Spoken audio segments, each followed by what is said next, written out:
Hey guys, welcome back to the channel. I thought we'd just focus in on three different sizes of keyboards that I typically find at Value Village and other thrift stores, and what I picked up over the years. So this one is considered a 60%. Now you'll notice when you look at this, it's missing quite a bit from, it's almost like taking up this part of a regular keyboard. It's missing all your function keys and your nav cluster and all that sort of thing, and that's incorporated in here. Your nav clusters and a layer here.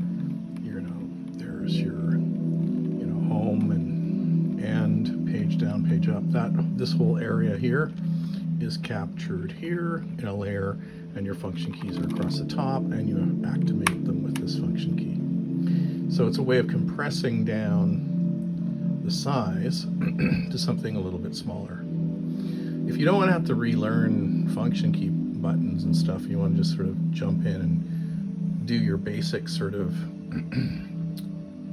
keyboard without relearning everything, here's your 10 key list. Very simple transition, and I got lots of these. They're kind of my go-to, one of my favorites.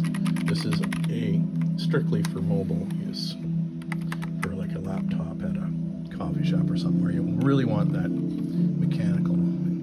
And this, of course, is your full size. So as you can see, it adds the numpad. So there you go, guys. That's a quick video on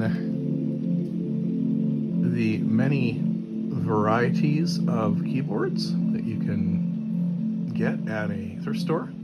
These are all mechanical. Sound test.